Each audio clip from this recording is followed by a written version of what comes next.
Hello दोस्तों, कैसे हैं आप सब। उम्मीद करते हैं कि ठीक ही होंगे। कल जो है होम साइंस का एग्जाम है, यानी 11 फरवरी 2025। तो होम साइंस में मॉडल पेपर से और क्वेश्चन बैंक से जो है ऑब्जेक्टिव याद हो जाता है, लेकिन बच्चों को घबराहट रहता है कि 2 नंबर वाला और जो लघुत्तरीय और दीर्घोत्तरीय प्रश्न है उसको कैसे सॉल्व करना है। और आप लोगों में से अगर कोई अभी तक जैसे 2 मार्क्स पढ़े हैं या नहीं भी पढ़े हैं या रिवीजन नहीं कर पाए हैं, है ना, अगर आपको लगता है कि नहीं 2 नंबर वाला उत्तर कैसे लिखेंगे, डर है, तो इसमें जो है हम आपको सिर्फ मतलब एक हिंट्स देंगे और जो है आपको एक आइडिया हो जाएगा कि उत्तर किस तरह से एग्जाम में प्रश्न का लिखना है।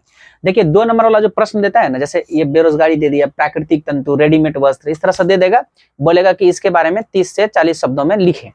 जैसे मान लीजिए कि पहला प्रश्न है कि बेरोजगारी क्या है, एग्जाम में पूछेगा बेरोजगारी क्या है। सिंपल है, आप लोगों को मालूम है कि जिसको रोजगार नहीं मिलता है वो बेरोजगार है। लेकिन ये तो 10-12 शब्द होगा, ऐसे लिखिएगा तो कम से कम 25-30 शब्द, 35 शब्द आपको पुराना है। तो आप लिखिएगा कि जब कोई व्यक्ति रोजगार की तलाश में रहता है लेकिन उसको रोजगार नहीं मिलता है, यानी किसी व्यक्ति को जब उसकी योग्यता के अनुसार काम नहीं मिलता है तो उसे हम लोग बेरोजगार कहते हैं, है ना। तो सबसे पहले जो है ना बेरोजगार का क्या बताना है, परिभाषा बता देना है उसको, ठीक है, कि बेरोजगार किसे कहते हैं, ठीक है।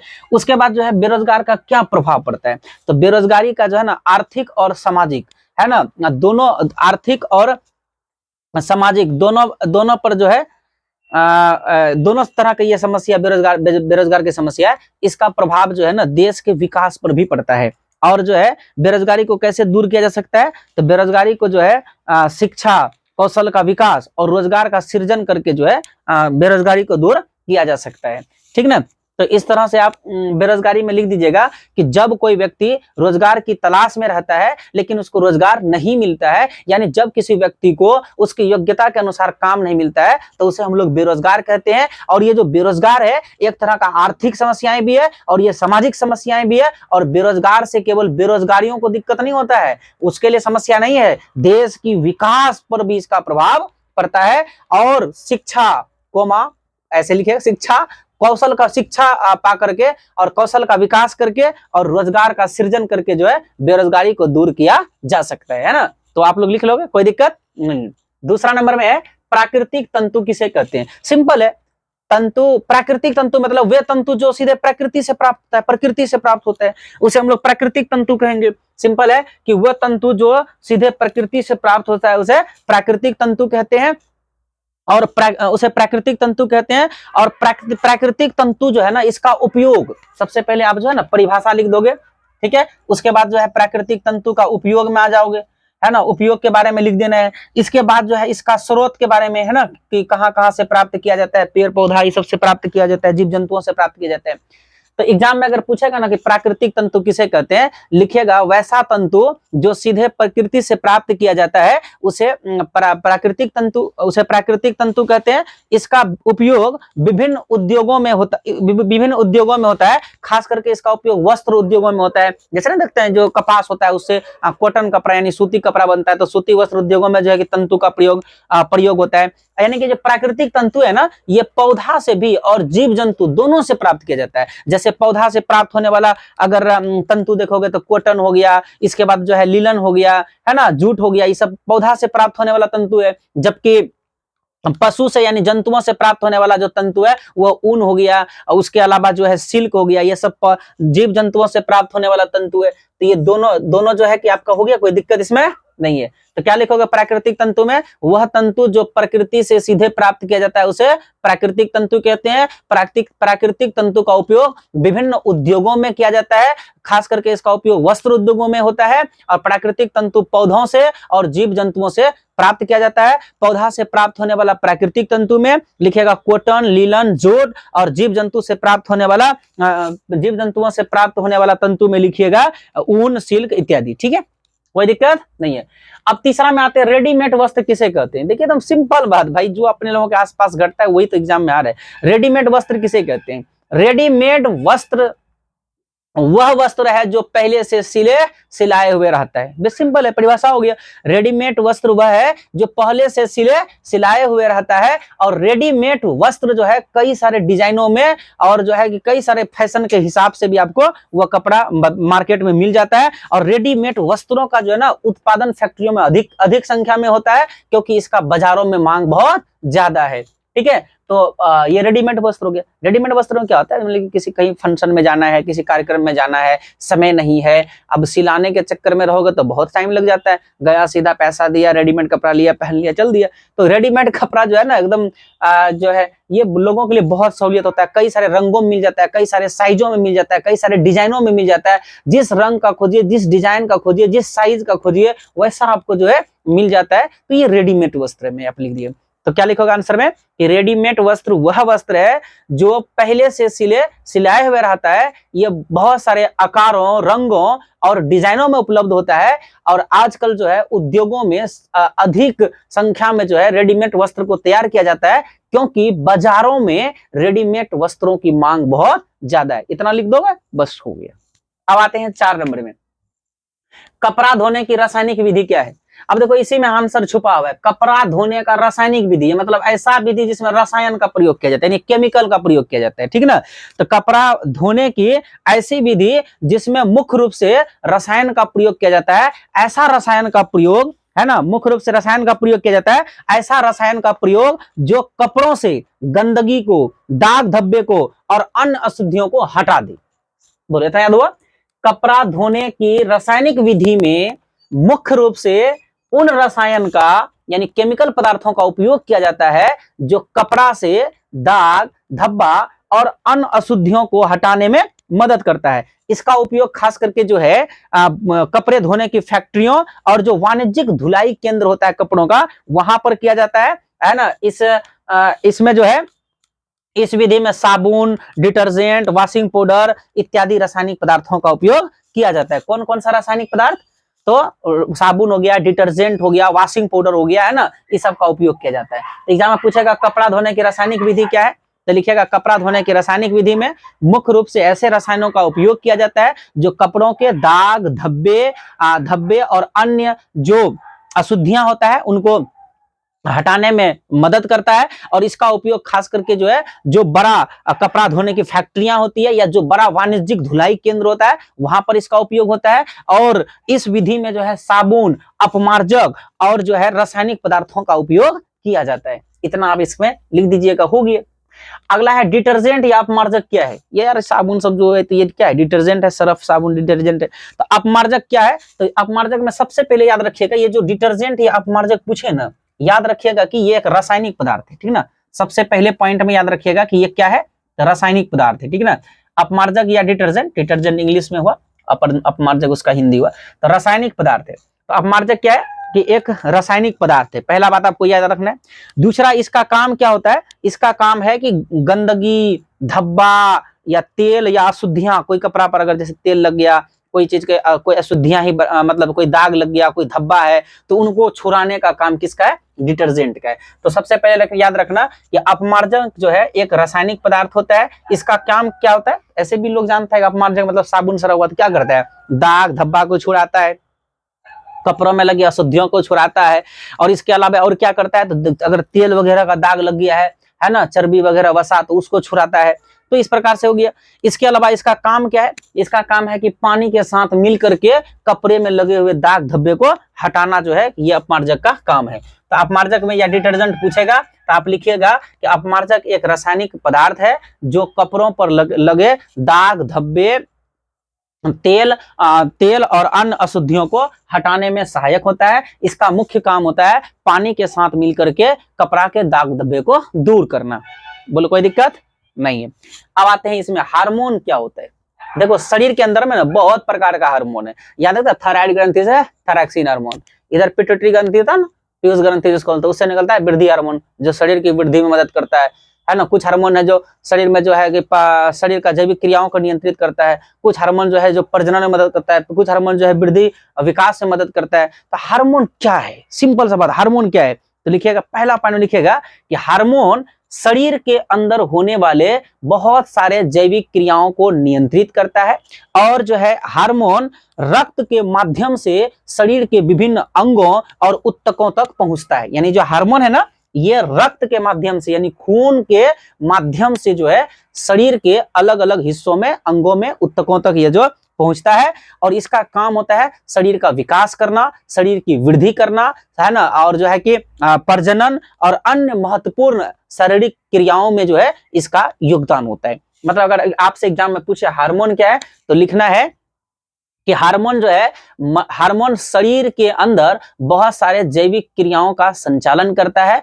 हार्मोन जो है रक्त के माध्यम से शरीर के अलग अलग कोशिकाओं और ऊतकों तक पहुंचने का काम करता है। और हार्मोन शरीर के विकास में, शरीर की वृद्धि में, शरीर की लंबाई में, शरीर का वजन में, है ना, इस सब में इसका कंट्रोल होता है। और बहुत सारे और भी जो है शारीरिक क्रियाओं में यह मदद करता है। तो हार्मोन के बारे में यही सब आपको लिखना है। ठीक है, कोई दिक्कत नहीं है, आगे बढ़ते है ना। उदाहरण में आप देख सकते हैं, जैसे इंसुलिन हार्मोन दे देना, वृद्धि हार्मोन लिख देना, टेस्टोस्टेरोन लिख देना, उसके बाद ऑक्सीटोसिन लिख देना, थायरोक्सिन हार्मोन लिख देना। तो ये हार्मोन का उदाहरण भी आप यहाँ पर इसमें डाल सकते हो।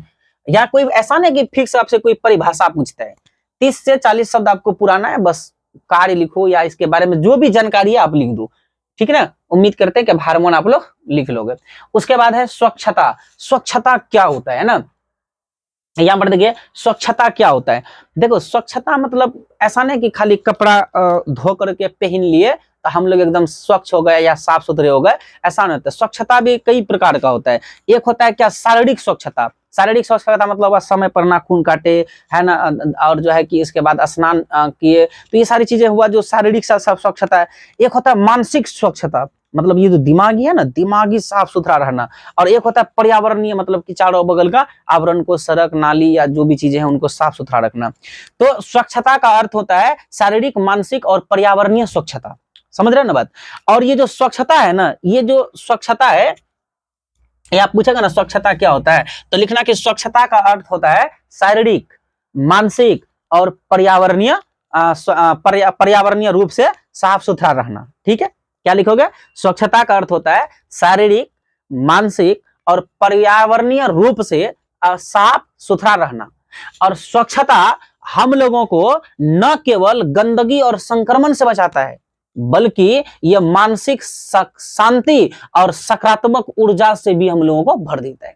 देखिए ना, अगर साफ सुथरा सब चीज रहेगा ना तो एकदम मन शांत रहेगा और एकदम सकारात्मक ऊर्जा आएगा शरीर के अंदर में। सकारात्मक ऊर्जा मतलब ऐसी एनर्जी आएगी, कुछ अच्छा काम करने का मन करेगा अगर आप साफ सुथरे जगह पर हैं तो, है ना। मानसिक स्थिति मतलब जो है मानसिक स्वच्छता, पर्यावरणीय स्वच्छता और शारीरिक स्वच्छता अगर ऐसा होता है तो इनसे इंसान को मानसिक शांति भी मिलता है और इसके बाद जो है सकारात्मक ऊर्जा भी मिलता है। ठीक है, तो स्वच्छता में क्या लिखोगे, तो स्वच्छता में लिखिएगा स्वच्छता का अर्थ होता है शारीरिक, मानसिक और पर्यावरणीय रूप से साफ सुथरा रहना। और स्वच्छता से न केवल हमें, यानी जो स्वच्छता है यह हमें न केवल गंदगी और संक्रमण से बचाता है, जबकि बल्कि यह मानसिक शांति और हमें सकारात्मक ऊर्जा से भर देता है। स्वच्छता कई प्रकार के होते हैं, शारीरिक स्वच्छता, मानसिक स्वच्छता, ग्रामीण स्वच्छता, है ना, खाद्य स्वच्छता और स्वास्थ्य स्वच्छता, कई सारे होते हैं, तो ये सब लिख दोगे इसमें।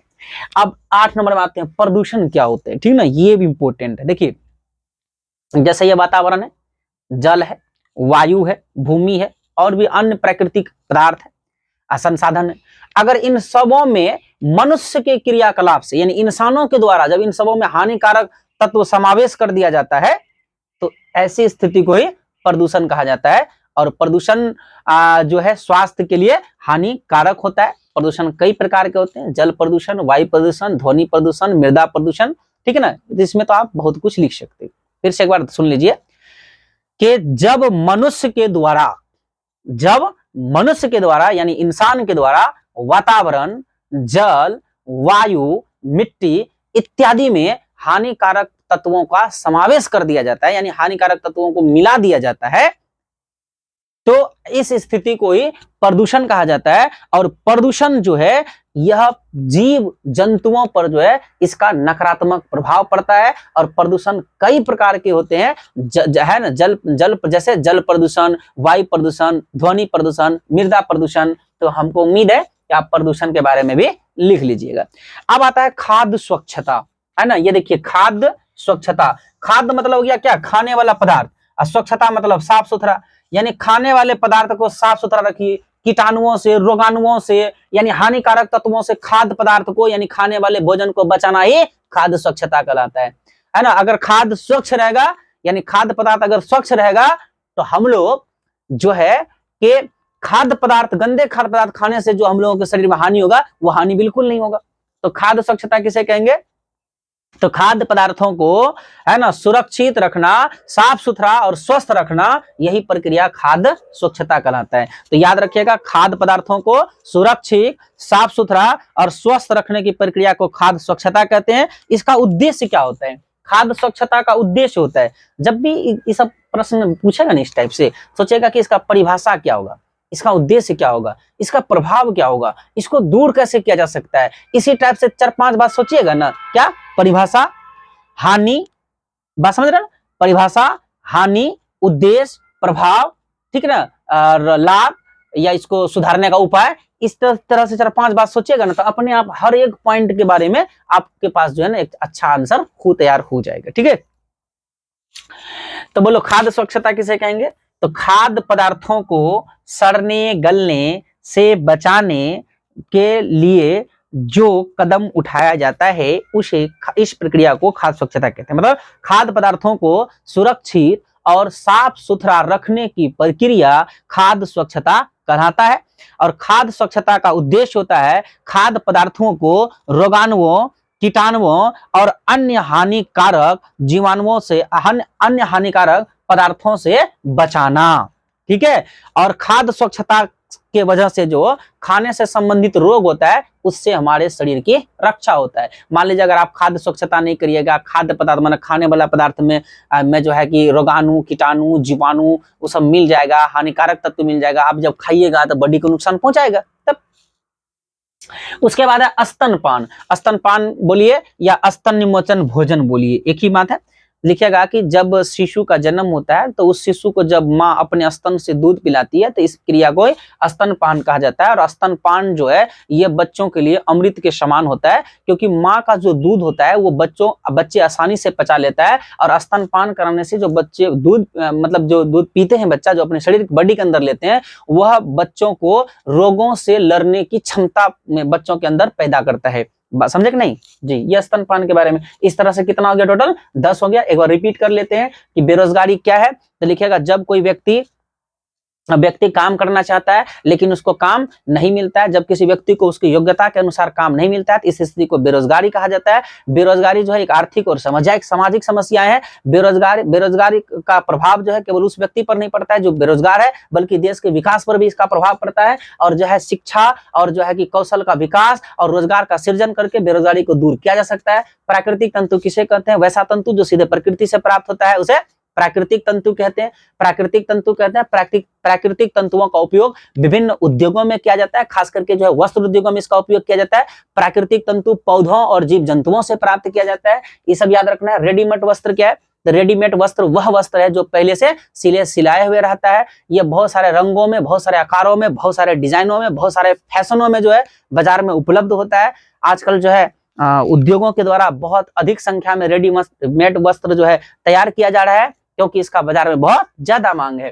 कपड़ा धोने की रासायनिक विधि क्या है, इसे बताइए दिए। कपड़ा धोने की रासायनिक विधि में ऐसे रसायनों का उपयोग किया जाता है जो दाग, धब्बा और अन्य अशुद्धियों को कपड़ा का आसानी से छुड़ा दे, है ना, छुड़ा देता है। और इसमें इस प्रकार से इसमें लिखना है डिटर्जेंट अपमार्जक क्या है, एक रासायनिक पदार्थ है ना, ये रासायनिक पदार्थ है। इसका उपयोग जो है कपड़ों के दाग, धब्बा और जो है तेल और अन्य जो अशुद्धियां कपड़ों में रहता है उनको हटाने में इसका उपयोग किया जाता है। हार्मोन क्या है, बताया कि हार्मोन जो है रक्त के माध्यम से शरीर के विभिन्न कोशिकाओं और ऊतकों तक पहुंचने का काम करता है। हार्मोन जो है शरीर के लंबाई बढ़ने में, शरीर का वृद्धि विकास में और शरीर के और जो है प्रजनन में और बहुत सारे ऐसी शारीरिक क्रियाएं हैं जिसमें हार्मोन मदद करता है। स्वच्छता क्या है, स्वच्छता का अर्थ होता है शारीरिक, मानसिक और पर्यावरणीय रूप से साफ सुथरा रहना। स्वच्छता न केवल हमें गंदगी और न केवल हमें गंदगी और संक्रमण से बचाता है, बल्कि यह मानसिक शांति और जो है सकारात्मक ऊर्जा से भी हमें भर देता है। स्वच्छता कई प्रकार के होते हैं, शारीरिक स्वच्छता, मानसिक स्वच्छता, ग्रामीण स्वच्छता होता है। प्रदूषण क्या होता है? जब मानव के द्वारा वातावरण, जल, वायु, मिट्टी इत्यादि में हानिकारक तत्वों का समावेश कर दिया जाता है, तो इस स्थिति को ही प्रदूषण कहा जाता है। प्रदूषण जो है उनका जीव जंतुओं पर नकारात्मक प्रभाव पड़ता है। प्रदूषण कई प्रकार के होते हैं, जल प्रदूषण, मिट्टी प्रदूषण, ध्वनि प्रदूषण इत्यादि। ठीक, इस तरह से हो गया।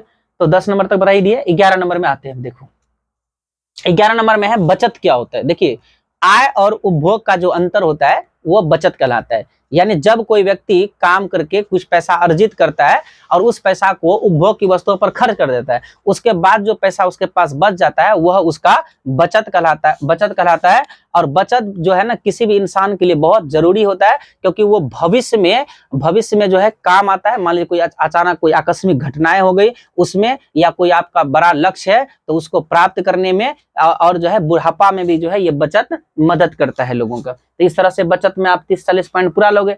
उसके बाद निवेश और विनियोग है। देखिए, निवेश और विनियोग को इंग्लिश में इन्वेस्टमेंट कहते हैं। यानी कि निवेश क्या होता है? देखिए, जब कोई व्यक्ति अपने संसाधनों को या अपने रुपये पैसे को ऐसे संसाधनों में, ऐसी परियोजनाओं में लगाता है जहां से उसको लगता है कि हम भविष्य में यहां से लाभ प्राप्त कर सकते हैं, तो इसे ही निवेश करना कहते हैं। ना समझे बात?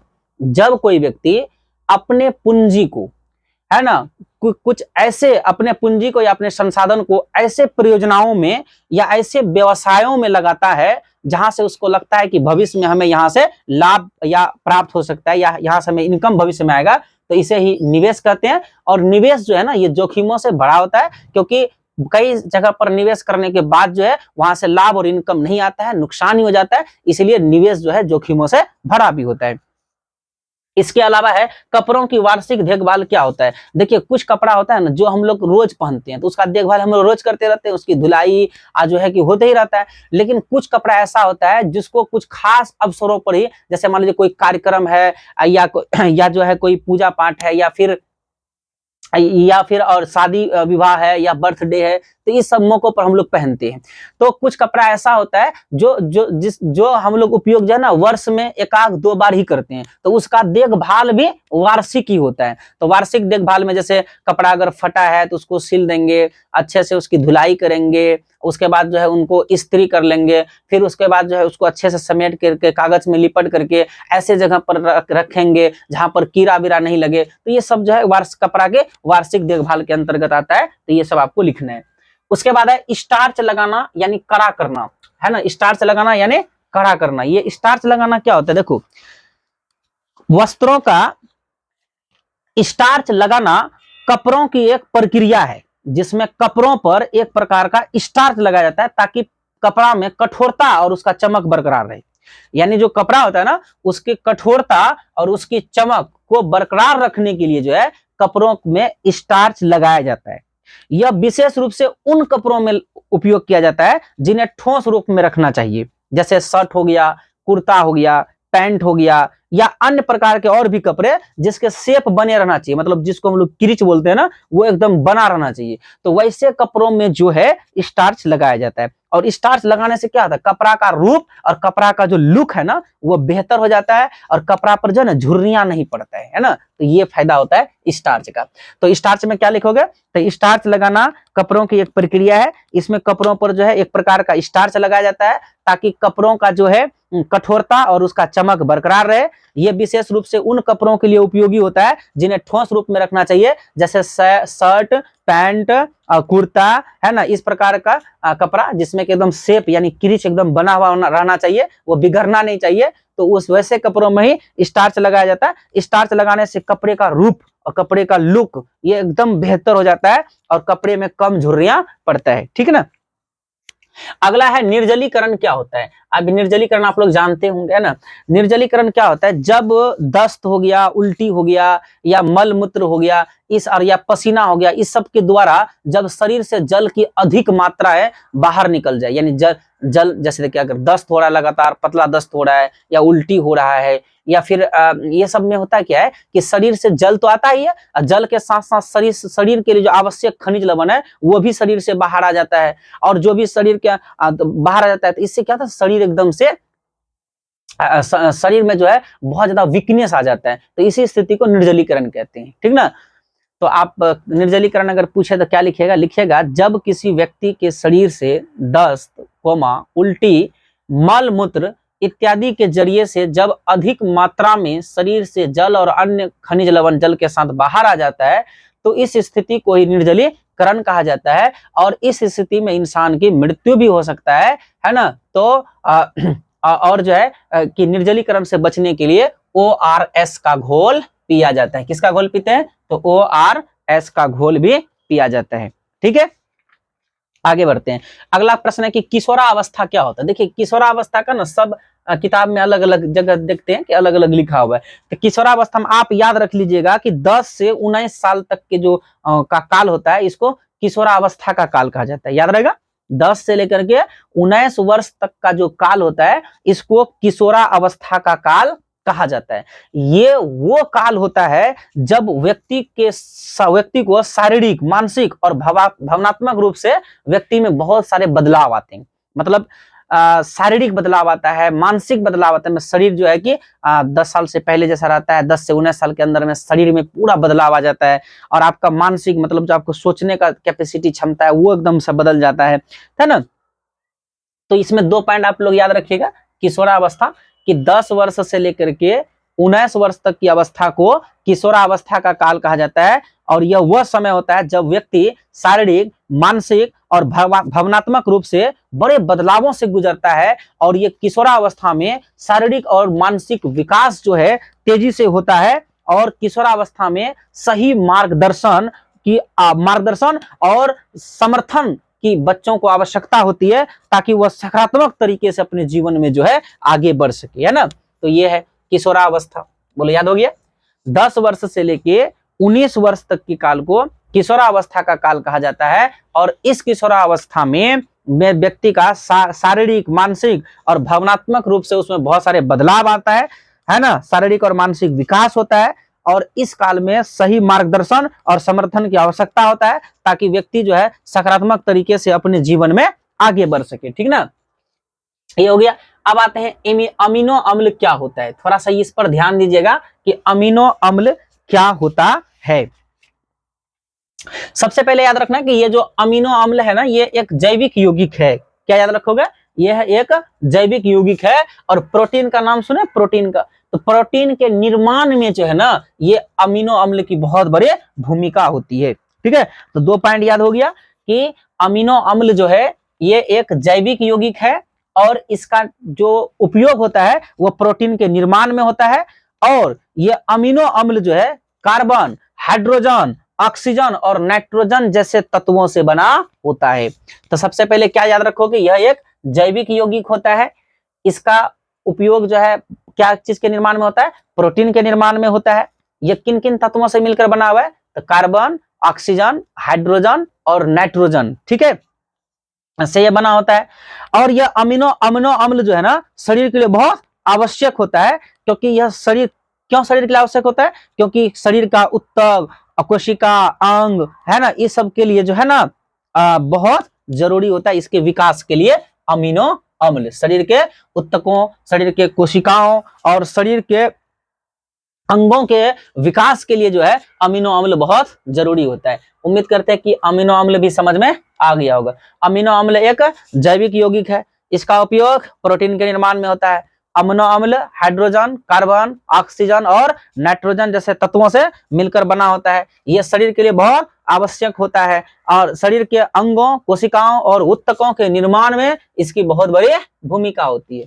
कोई दिक्कत नहीं। अब बढ़ते आगे। रोग प्रतिरोध क्षमता, यानी कि शरीर में रोगों से लड़ने की क्षमता को रोग प्रतिरोध क्षमता कहा जाता है। मतलब बाहरी हानिकारक तत्वों जैसे बैक्टीरिया, वायरस, फंगस और बहुत सारे ऐसे रोगाणु है जिससे रक्षा करने की क्षमता रोग प्रतिरोध क्षमता कहलाता है, ठीक है। इसमें कोई दिक्कत नहीं है। अब है अगला प्रश्न, प्राथमिक रंग क्या होता है? ये तो आप सबको पता होगा कि मूल रंग को प्राथमिक रंग कहा जाता है। मूल रंग तीन गो है, ह नीला, यानी हरा नीला, हनीला मतलब हरा नीला और लाल। तो मूल रंग को प्राथमिक रंग कहते हैं।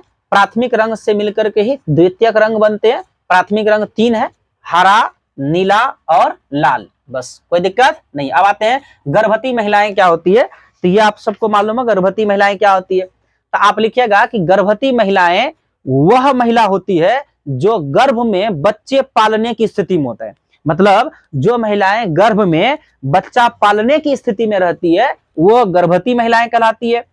और ये जो गर्भवती का काल है ना, यानी कि गर्भावस्था का जो काल है, इसमें शरीर के अंदर बहुत सारा है ना, महिला के शरीर के अंदर जो है शारीरिक, मानसिक और बहुत सारे हार्मोनल बदलाव होता है ना, ताकि वो अपने भ्रूण को सही ढंग से विकसित कर सके। मतलब जो बाबू गर्भ में पलता है उसका सही से विकास हो सके, इसलिए इसके वजह से जो है महिलाओं के शरीर में बहुत सारे शारीरिक, मानसिक और हार्मोनल बदलाव देखने को मिलते हैं। और जब कोई गर्भवती महिलाएं रहे ना, तो इस दौरान इसको सही मात्रा में आहार मिलना चाहिए और नियमित समय पर इसको चेकअप कराते रहना चाहिए। और आराम और मानसिक शांति भी बहुत जरूरी होता है, ताकि बच्चा और माँ दोनों स्वस्थ रह सके। तो अब जब भी पूछेगा गर्भवती महिलाएं क्या होती है, तो इसमें आप लिखिएगा कि गर्भवती महिलाएं वह महिला होती है जो गर्भ में बच्चे को पालने की स्थिति में होता है। गर्भावस्था वह समय होता है जब महिला के शरीर में शारीरिक, मानसिक और बहुत सारे हार्मोनल बदलाव होता है, ताकि वो अपने भ्रूण का जो है कि अच्छे से विकास कर सके। और गर्भवती महिलाओं का जो है ना अच्छे आहार, उसके बाद जो है नियमित चेकअप उसका कराते रहना चाहिए। और उसको आराम और मानसिक शांति उसके लिए बहुत जरूरी होता है। क्यों बहुत जरूरी होता है? अगर वह आराम करे और मानसिक शांति उसको मिले तो ये माँ के लिए भी और बच्चा के लिए, दोनों के लिए लाभदायक होता है। तो ये सारी बातें मिला जुला कर आप गर्भवती महिला में लिख दोगे। नेक्स्ट क्वेश्चन है, प्रोटीन क्या होता है? देखो प्रोटीन क्या होता है ना, अब ये आया प्रोटीन क्या होता है। अभी तो पढ़ रहे थे जो प्रोटीन है ये किससे मिलकर बना होता है? अमीनो अम्ल से, पढ़ रहे थे ना। तो ये प्रोटीन क्या होता है, तो इसमें आप लिखिएगा कि प्रोटीन जो है हमारे शरीर के लिए अत्यंत आवश्यक है। यह एक पोषक तत्व है, यानी शरीर को पोषने वाला तत्व है, शरीर को पालने वाला तत्व है।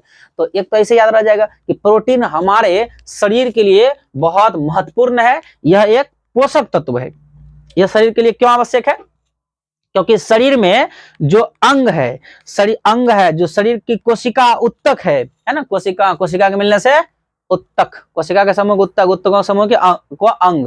तो ये जो कोशिका है, ये जो उत्तक है, ये जो अंग है, इसके निर्माण में और इसके मरम्मत में प्रोटीन का बहुत बड़ा योगदान होता है, ठीक ना। तो शरीर के कोशिका, शरीर का उत्तक और शरीर के अंग का निर्माण में, और कहीं पर अगर कोई टूट फूट हो गया है तो उसकी मरम्मत में प्रोटीन का बहुत बड़ा योगदान होता है। और प्रोटीन किससे मिलकर बना होता है? तो प्रोटीन जो है अमीनो अम्ल से मिलकर बना होता है। और यहां तक कि आपको पता है कोशिका, उत्तक और अंग के निर्माण के साथ साथ ये ऊर्जा का भी स्रोत है। मतलब बॉडी को जो है ना प्रोटीन से एनर्जी भी प्राप्त होता है। तो इतनी बातें आप इसमें लिख दीजिएगा, ठीक है। क्या लिखोगे कि प्रोटीन हमारे शरीर के लिए अत्यंत महत्वपूर्ण पोषक तत्व है। यह कोशिकाओं, उत्तकों और अंगों के निर्माण के साथ साथ इनके मरम्मत के लिए भी इसका उपयोग होता है, ठीक है। यह अमीनो अम्ल से मिलकर बना होता है और यह शरीर के लिए ऊर्जा का स्रोत भी है, यानी शरीर को जो है इससे एनर्जी भी प्राप्त होता है। नेक्स्ट है 22 नंबर में, बचत खाता क्या होता है?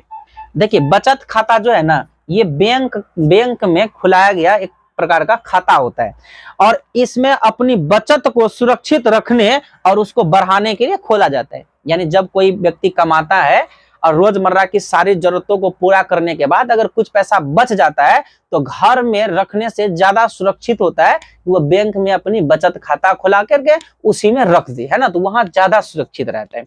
तो ये पूछेगा कि बचत खाता क्या होता है, तो लिखिएगा कि बचत खाता एक प्रकार का बैंक खाता है जिसमें व्यक्ति अपने बचे हुए रुपयों को एकदम सुरक्षित तरीके से इस खाते में रख सकता है और इस खाते में जमा की गई राशि पर जो ब्याज बैंक है वो जो है ब्याज भी देती है। और यहाँ बचत खाता में अपने बचे हुए पैसे को रखना सरल और एकदम सुरक्षित तरीका है ना। और जो है कि इस खाते पर बैंक के द्वारा जो है ब्याज भी दिया जाता है। ये सब आप इसमें लिख दीजिएगा। पारिवारिक आय क्या है? देखिए, व्यक्तिगत आय मतलब होता है कि जब कोई व्यक्ति कोई भी काम करता है, उसके बदले जो उसे मेहनताना मिलता है, वो उसका व्यक्तिगत आय हुआ। पारिवारिक आय, यहाँ पर प्रश्न पूछा है कि पारिवारिक आय क्या होता है, तो लिखिएगा परिवार के सभी सदस्यों के द्वारा जो आय प्राप्त किया जाता है उसे पारिवारिक आय कहते हैं। और ये जो पारिवारिक आय है ना, इसी से तय होता है कि परिवार का जो जीवन स्तर है वो कैसा होगा। तो जिस परिवार का पारिवारिक आय अच्छा होता है, सभी सदस्य अच्छे कमाते हैं, तो उसका जीवन स्तर ऊंचा होता है ना। उनके बाल बच्चों का स्वास्थ्य और शिक्षा की सुविधा का जो स्तर होता है वो ऊंचा होता है। जो जिसका पारिवारिक इनकम कम होता है, उसके बाल बच्चों का शिक्षा और स्वास्थ्य की जो लेवल होता है वो थोड़ा डाउन होता है। और ये जो पारिवारिक आय है ना, ये जीवन का एक तरह से समझिए एक आधारशिला होता है, ठीक है। और पारिवारिक आय जो है ये लोगों के आर्थिक स्थिति और भविष्य की योजना बनाने में भी, ये जो है भविष्य की योजना बनाने में मदद करता है। तो मिला जुला करके पारिवारिक आय के बारे में आपको थोड़ा थोड़ा आइडिया हो गया होगा कि परिवार के सभी सदस्यों के द्वारा जो आय प्राप्त की जाती है उसे पारिवारिक आय कहा जाता है, ठीक है। अब आते हैं भारतीय मानक संस्थान क्या होता है ना। ध्यान दीजिएगा, भारतीय मानक संस्थान क्या होता है। भारतीय मानक संस्थान क्या होता है, ठीक है। भारतीय मानक संस्थान क्या होता है, तो ये जो भारतीय मानक संस्थान है ना, ये सरकार का एक संगठन है, याद रखिएगा। यानी भारतीय सरकार का एक संगठन है, एक ऑर्गेनाइजेशन है। इसका काम क्या है कि उच्च गुणवत्ता वाला, यानी जो उपभोक्ता है, यानी जो ग्राहक है, उसको उन उच्च गुणवत्ता वाला उत्पाद और सेवाएं प्रदान करना, ठीक ना, सेवाएं प्रदान करना, ये भारतीय मानक संस्थान का उद्देश्य होता है। और ताकि लोग अपना जीवन सुरक्षित और आरामदायक तरीके से गुजार सके। मतलब ये जो भारतीय मानक संस्थान है, इसका काम होता है, ये जो है भारतीय सरकार का एक संगठन है। इसका काम है उच्च ग्राहकों को, यानी पब्लिकों को, लोगों को उच्च गुणवत्ता वाले पदार्थ और जो है सेवाएं प्रदान करना, और ताकि वो अपना एक अच्छा जीवन गुजार सके। तो ये जो है भारतीय मानक संस्थान है। ये क्रेडिट कार्ड क्या होता है? क्रेडिट कार्ड जो है ना, एक प्रकार का भुगतान कार्ड होता है, ठीक है। ये जो बैंक है ना, वो अपने ग्राहकों को देता है।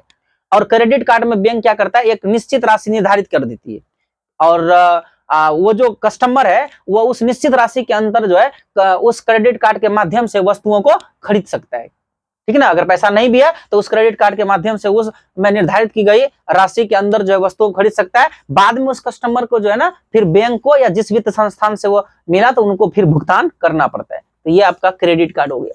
नेक्स्ट है बच्चों की वैकल्पिक देखरेख क्या होता है, तो लिखेगा कि जब माता पिता अनुपस्थित रहते हैं और परिवार का सदस्य माता पिता अनुपस्थित रहते हैं, या माता पिता दुनिया में है वो असमर्थ है, और तो ऐसी स्थिति में जो है कि ये दो स्थिति हो गया, जब माता पिता अनुपस्थित रहते हैं, या ऐसा कि उपस्थित रहते हैं लेकिन माता पिता समर्थ नहीं है, सक्षम नहीं है उसका देखरेख करने में, या ऐसा भी हो सकता है कि बच्चा अनाथ है। तो ऐसी स्थिति में जो है बच्चों के देखरेख करने के लिए जो व्यवस्था की जाती है उसे बच्चों की वैकल्पिक देखरेख कहा जाता है। तो लिखिएगा, जब माता पिता अनुपस्थित रहे, या माता पिता है लेकिन बच्चों का देखभाल करने में सक्षम नहीं है, या जब बच्चा क्या हो, अनाथ हो, तो ऐसी स्थिति में बच्चों का देखरेख करने के लिए जो व्यवस्था की जाती है उसे वैकल्पिक देखरेख कहा जाता है। अब जो 27 नंबर का प्रश्न है ना, ये बहुत इंपॉर्टेंट है, अतिसार, इसी को बोलते हैं डायरिया। ये डायरिया क्या होता है, एकदम से ना पतला जो है ना, दस्त एकदम बार बार होगा ना, तो इसी को हम लोग बोलते हैं क्या, डायरिया कहते हैं ना, अतिसार बोलते हैं। बहुत खतरनाक होता है ये। दरअसल बात क्या होता है कि जो आंत है ना, आंत का काम है जल का अवशोषण करना, लेकिन जब आंत में सूजन हो जाता है तो आंत जल का अवशोषण नहीं कर पाता है। तो जल का जब अवशोषण नहीं करता है तो वो जल जो है, जब शरीर से वही जल बाहर से निकलने लगता है मलमूत्र के जरिए से, तो उसके साथ साथ जो बहुत सारा खनिज लवण भी शरीर से बाहर निकलने लगता है। तो इसी स्थिति को हम लोग अतिसार कहते हैं। इससे शरीर में जल और अन्य खनिज लवण की जो है कमी हो जाती है और शरीर में बहुत ज्यादा कमजोरी आ जाते हैं, ठीक है ना। ये है अतिसार, ठीक है ना। पतला दस्त आना, बार बार पतला दस्त आना, यही अतिसार है, इससे शरीर कमजोर होता है। नेक्स्ट क्वेश्चन 28 नंबर में, वनस्पति धब्बा किसे कहते हैं? वनस्पति का मतलब क्या हुआ? पेड़ पौधा। पेड़ पौधा से अगर कोई धब्बा आपके शरीर पर लग गया तो उसको हम लोग क्या बोलेंगे? बोलिए, उसको ही बोलेंगे वनस्पति धब्बा। ठीक है, जैसे मान लीजिए चाय का बागान है, चाय पत्ती है, उधर गए और उधर चाय का इसे दाग लग गया तो क्या हुआ? वनस्पति धब्बा हुआ, पेड़ पौधा है। उसके बाद मान लीजिए कोई सब्जी है, सब्जी का ही आपको दाग लग गया तो वो क्या है? वो वनस्पति धब्बा हुआ, है ना, क्योंकि सब्जी हो गया, फल हो गया, चाय कॉफी हो गया, फूल हो गया, ये सब वनस्पति है ना। लेकिन और गाय भैंस मुर्गी बत्तख ये सब क्या है? ये सब प्राणी है। उन सब के चीजों से अगर आपको, जैसे अंडा से अगर दाग लग जाएगा तो अंडा तो मुर्गी से आता है, प्राणी है वो, तो वो प्राणी धब्बा में चल जाएगा। लेकिन अगर साग से अगर आपको दाग लग गया तो वो वनस्पति धब्बा में आ जाएगा। तो यहाँ पर पूछा है कि वनस्पति धब्बा क्या होता है, तो लिखेगा कि पेड़ पौधा से प्राप्त पदार्थों के द्वारा लगने वाला धब्बा। मतलब पेड़ पौधा से प्राप्त पदार्थों के द्वारा लगने वाला धब्बा को वनस्पति धब्बा कहते हैं। जैसे अभी देखिए चाय पेड़ पौधा से प्राप्त किया जाता है और उस चाय से अगर आपको धब्बा लग जाएगा तो वनस्पति धब्बा हुआ। फल सब्जी पेड़ पौधा से प्राप्त किया हुआ पदार्थ है, अगर इनसे अगर आपको दाग लग गया तो वह वनस्पति धब्बा होगा। तो इसलिए उत्तर में लिखना है कि पेड़ पौधा से प्राप्त धब्बे को वनस्पति धब्बा कहते हैं। जैसे चाय कॉफी सब्जी फल फूल आदि से लगा धब्बा वनस्पति धब्बा के उदाहरण है। यह स्वभावतः जो है ना अम्लिक होता है, यानी अम्लिक होता है, यानी अम्लीय होता है वनस्पति धब्बा। इसको के परिहार के लिए, इसको खत्म करने के लिए क्षारकीय तत्वों का प्रयोग किया जाता है ना। ये नहीं समझ में आया तो कोई दिक्कत नहीं, आप वनस्पति धब्बा किसे कहते हैं सीधा लिख दीजिएगा कि पेड़ पौधों से प्राप्त पदार्थों के द्वारा लगने वाला धब्बा को वनस्पतिक धब्बा कहते हैं। जैसे चाय कॉफी सब्जी फल फूल आदि से लगने वाला धब्बा वनस्पति धब्बा के उदाहरण है। नेक्स्ट क्वेश्चन है, प्राणिज धब्बा किसे कहते हैं, तो लिखेगा प्राणिज पदार्थों के द्वारा, यानी प्राणी के शरीर से प्राप्त पदार्थों के द्वारा लगने वाले धब्बा को प्राणिज धब्बा कहते हैं। जैसे दूध, गाय का प्राणी से प्राप्त पदार्थ है, उससे अगर दूध का दाग लग गया तो प्राणिज धब्बा में आ जाएगा। अंडा मुर्गी प्राणी है, उससे अगर आपके शरीर को दाग लग गया अंडा से तो ये प्राणिज धब्बा हो जाएगा। ठीक है ना, तो अंडा हो गया, दूध हो गया, मांस मछली हो गया, इस सबसे लगे धब्बे को प्राणिज धब्बा कहते हैं। लेकिन प्राणिज धब्बा में प्रोटीन होता है, ध्यान रखिएगा, प्राणिज धब्बा में प्रोटीन होता है। माना अंडा दूध मांस मछली इस सब का अगर आपके कपड़ा पर दाग लगा है तो ये प्राणिज धब्बा हुआ, और इस प्राणिज धब्बा में प्रोटीन होता है। इसलिए ये सबसे अगर दाग लगे ना अंडा से मांस से मछली से तो उसको गर्म पानी से नहीं धोना चाहिए, गर्म पानी का प्रयोग नहीं करना चाहिए। और गर्म पानी अगर प्रयोग कर लोगे ना वो दाग धब्बा एकदम पक्का हो जाएगा, वो छूट भी नहीं करेगा। और इसलिए इसे हमेशा जो है ठंडा पानी से रगड़ के साफ करना चाहिए। ठीक है, तो ये ध्यान रखना है। नेक्स्ट क्वेश्चन है, शिशु सदन क्या होता है। दरअसल क्या होता है, शिशु सदन जो एक संस्थान होता है, मतलब एक स्थल होता है। ठीक है, एक शिशु सदन मतलब शिशु सदन मतलब घर, सदन मतलब घर, है ना। गृह सदन आलय भवन पढ़ते हैं ना पर्यायवाची शब्द में। सदन का मतलब घर, शिशु मतलब बच्चा, यानी बच्चा का घर। तो शिशु सदन एक संस्थान होता है जो बच्चों, विशेष रूप से छोटे बच्चों का देखभाल करने के लिए और शिक्षा के लिए पूरा समर्पित होता है। मतलब ये शिशु सदन होता है ना, यहाँ पर छोटे बच्चे को रखा जाता है और छोटा बच्चा का देखभाल किया जाता है, उसका शिक्षा का, उसका खाने पीने का इंतजाम, हर तरह का इंतजाम जो है शिशु सदन के अंदर किया जाता है। इसमें वैसे बस बच्चों को ला करके रखा जाता है जिसके माता पिता का मृत्यु हो गया है, या जो माता पिता अपने बच्चों का परवरिश ठीक से नहीं कर पाता है, तो वैसे बच्चों को जो है इस शिशु सदन में ला करके रखा जाता है। और यहाँ पर उसके लिए भोजन का, उसके रहने का व्यवस्था, उसकी शिक्षा का व्यवस्था, उसका चिकित्सीय देखभाल, हर तरह की व्यवस्था जो है शिशु सदन के अंदर किया जाता है। हर तरह की व्यवस्था शिशु सदन के अंदर होता है बच्चों के लिए। अब है स्वरोजगार। ये स्वरोजगार क्या होता है? स्वरोजगार मतलब खुद का रोजगार, मतलब किसी दूसरे पर निर्भर नहीं रहना है, किसी दूसरे के इशारे पर नहीं चलना है, खुद का रोजगार करना है, खुद का मालिक बनना है, खुद के उत्पादों को, खुद के वस्तुओं को, सेवाओं को खुद से बेचना है और पैसा कमाना है, स्वरोजगार। तो याद रखिएगा क्या लिखोगे स्वरोजगार में, तो स्वरोजगार वह स्थिति है जिसमें व्यक्ति अपनी खुद की नौकरी करता है, किसी दूसरे की नौकरी करता है। जब व्यक्ति खुद की नौकरी करे तो इस स्थिति को स्वरोजगार कहा जाता है। स्वरोजगार व्यक्ति को स्वतंत्र तरीके से निर्णय लेने का अधिकार देता है, और जिससे व्यक्ति अपनी सेवाओं को, कौशल को या उत्पादों को बेच करके जो है आय को अर्जित करता है। तो इसको हम लोग क्या बोलेंगे? स्वरोजगार। नेक्स्ट है, जल की घरेलू उपयोगिता क्या है। तो इसमें लिखिएगा कि जल की घरेलू उपयोगिता का मतलब है कि पानी का इस्तेमाल घरों में विभिन्न कार्यों के लिए होता है। बस अर्थ पहले बताना है कि जल की घरेलू उपयोगिता का मतलब है कि जल का उपयोग घरों के विभिन्न कार्यों में होता है और जल एक अमूल्य संसाधन है, अमूल्य, जिसका कोई मूल्य नहीं है, मतलब कि मूल्य चुका ही नहीं सकते ऐसा संसाधन ये, और जो जीवन के लिए अत्यंत आवश्यक भी है। और घर में जल की उपयोगिता विभिन्न क्षेत्रों में होता है, जैसे पेयजल, खाना पकाने में, स्वच्छता में, शौचालय में, स्नान में, है ना, वो कपड़ा धोने में, बहुत सारी उपयोगिता है, तो वही सब इसमें लिख देना है। अब ये प्रश्न देखिए, जीवाणु क्या है, बैक्टीरिया क्या है? जीवाणु और विषाणु दोनों इंपॉर्टेंट है। विषाणु भी सूक्ष्म जीव है, ये भी सूक्ष्म जीव है, उसको भी सूक्ष्मदर्शी की सहायता से देखते हैं, इसको भी सूक्ष्मदर्शी की सहायता से देखते हैं, है ना, ठीक है। इससे भी विभिन्न प्रकार के रोग होता है, उससे भी बहुत सारे रोग होते हैं। तो ये सब बातें हैं जीवाणु और विषाणु। तो जीवाणु क्या होता है, इसको अंग्रेजी में बैक्टीरिया बोलते हैं, और जो वायरस होता है उसको हिंदी में विषाणु, ठीक है। तो जीवाणु और बैक्टीरिया क्या है, ठीक है ना, ये जीवाणु क्या है?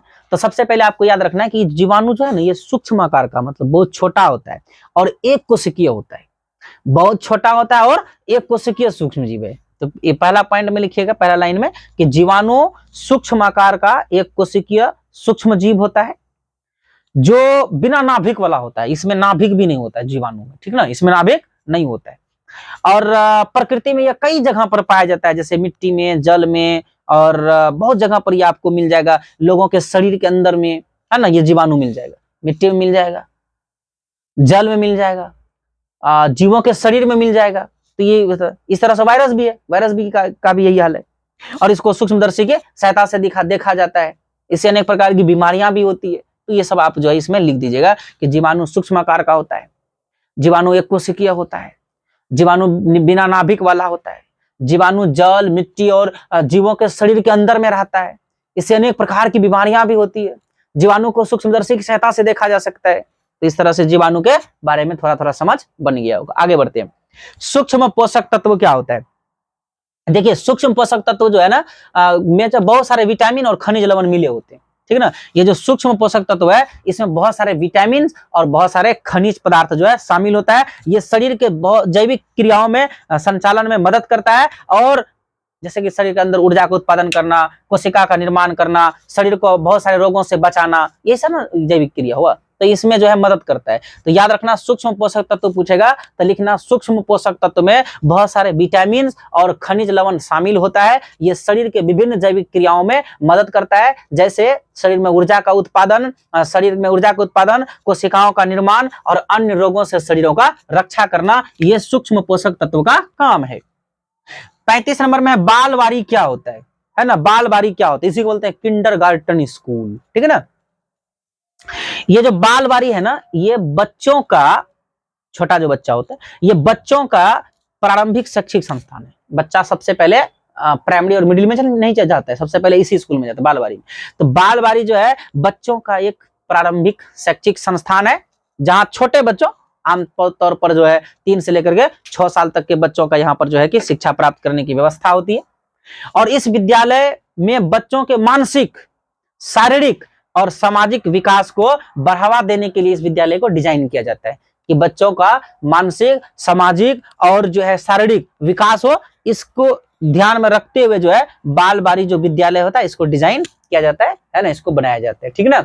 याद रखना, यहाँ पर ये जो बालवाड़ी है बच्चों का प्राथमिक शैक्षिक केंद्र होता है, और यहाँ पर 3 से 6 साल तक के बच्चे अध्ययन करते हैं। यहाँ पर बच्चों को जो है खेल खेल में शारीरिक, मानसिक और सामाजिक जो है शिक्षा दिया जाता है, या उसकी या जो शारीरिक, मानसिक और सामाजिक विकास को बढ़ावा दिया जाता है। तो ये सब आप बालवाड़ी के बारे में लिख दोगे। नेक्स्ट, स्तन मचन भोजन क्या है? तो वही जो स्तनपान लिखते हैं ना, तो वही बात इसमें भी लिख देना है, ठीक है ना। धब्बा क्या होता है? अब यहाँ पर एक प्रश्न आया कि धब्बा क्या होता है, ठीक है ना। अब बताओ आप लोग, धब्बा क्या होता है? ठीक, धब्बा क्या होता है? धब्बा में आपको लिखना क्या है, देखिए, कोई भी निशान जो कपड़े के रंग रूप को खराब कर दे, ये धब्बा में लिखेगा कि कोई भी निशान जो कपड़े के रंग रूप को खराब कर दे, उसे धब्बा कहते हैं, है ना। कोई भी कपड़ा, कोई भी निशान मतलब दाग, कोई भी दाग जो कपड़े के रंग रूप को खराब कर दे, उसे क्या बोलते हैं? उसे धब्बा कहते हैं।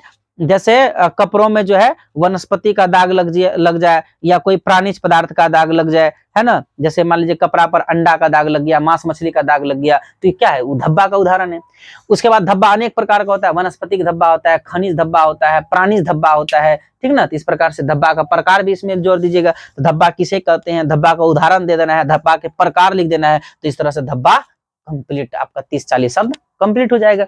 इसके अलावा जो है यहाँ पर एक प्रश्न बनेगा कि मिलावट किसे कहते हैं। मिलावट मतलब अपमिश्रण, है ना, अपमिश्रित पदार्थ बोलो या मिलावट बोलो, एक ही बात है। देखो, जब किसी पदार्थ में कोई बाहरी तत्वों को मिला दिया जाता है और उसको मिलाने से उसकी शुद्धता में और उसकी गुणवत्ता में अगर कमी आ जाए तो इस क्रिया को ही मिलावट कहा जाता है। और मिलावट से वस्तुओं की गुणवत्ता में कमी आता है और स्वास्थ्य पर इसका नकारात्मक प्रभाव पड़ता है, स्वास्थ्य पर इसका हानिकारक प्रभाव पड़ता है। तो कैसे लिखोगे मिलावट के बारे में, ऐसे लिखना कि जब किसी पदार्थों में कोई बाहरी तत्वों को मिला देने से उसकी शुद्धता और उसकी गुणवत्ता में कमी आ जाता है तो इसे मिलावट कहते हैं। जैसे चना के सत्तू में गेहूं, और जो है हल्दी में मकई, दूध में पानी, है ना, घी में डालडा, है ना, इत्यादि। ये हो गया आपका मिलावट का उदाहरण। तो इनसे क्या होता है ना, इनसे जो है इन मिलावटी पदार्थ से स्वास्थ्य पर नकारात्मक प्रभाव पड़ता है। ठीक है, तो इस तरह से कितना प्रश्न टोटल हो गया, टोटल 38 प्रश्न हो गया, है ना। और जो है कि हम लोग अभी आगे देखते हैं, और टोटल 38 प्रश्न कंप्लीट हुआ।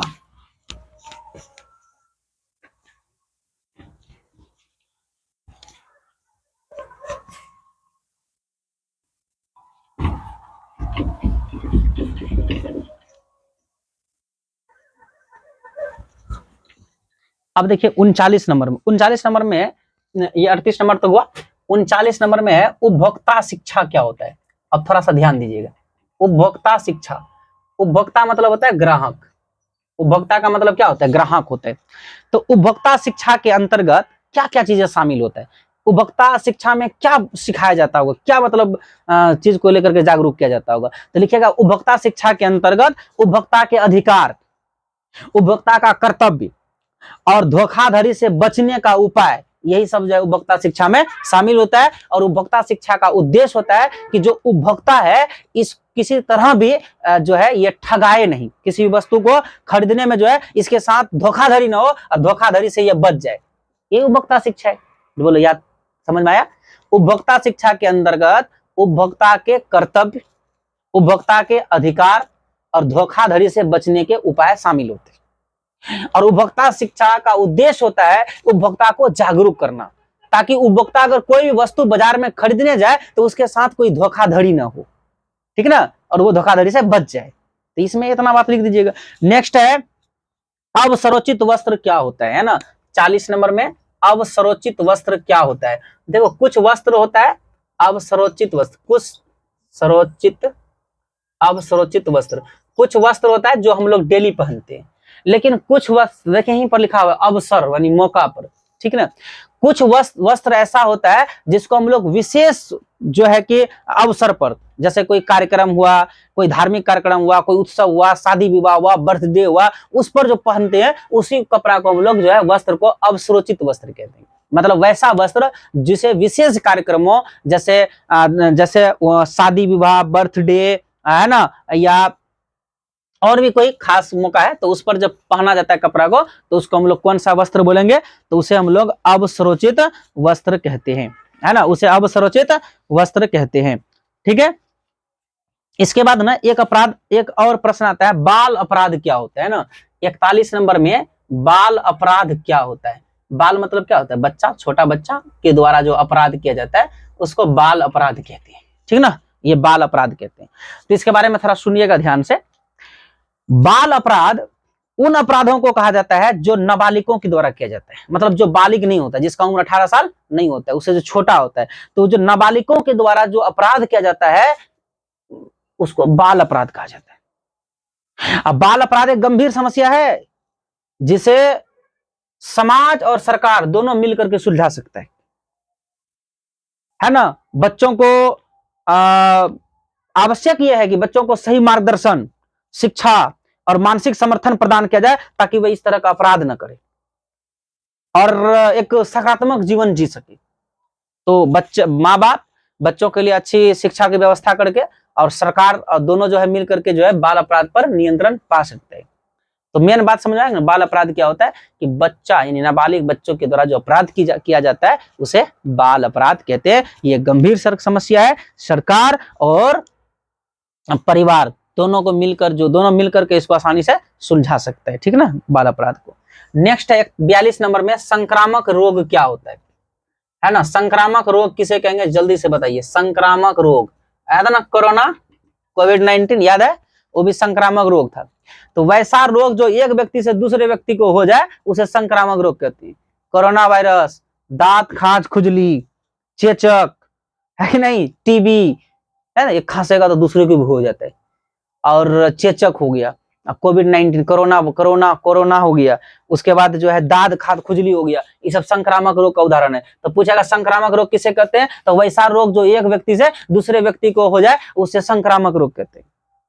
बोलो कोई दिक्कत। जैसे मैं लिख देना, दांत खाज खुजली, क्षय रोग, चेचक, टीबी, है ना, यानी तपेदिक इत्यादि। और इसके संक्रामक रोग के 3 घटक होता है। 1 नंबर में होस्ट, 2 नंबर में प्रतिनिधि, 3 नंबर में माध्यम। तो संक्रामक रोग जो है इसके 3 घटक होते हैं। एक का नाम है होस्ट, एक का नाम होस्ट हो गया। होस्ट मतलब हो गया कि जिस बालक को हुआ है, एक तो उसी से दूसरे को हो जाना, ठीक ना, ये होस्ट हुआ। और एक होता है प्रतिनिधि, जैसे बैक्टीरिया और वायरस, ये सब के द्वारा अगर हुआ तो ये प्रतिनिधि हुआ। एक होता है माध्यम, जैसे वायु, जल, ये सब के सबसे अगर फैला वो माध्यम हुआ। तो संक्रामक रोग के 3 घटक है, होस्ट, प्रतिनिधि, माध्यम।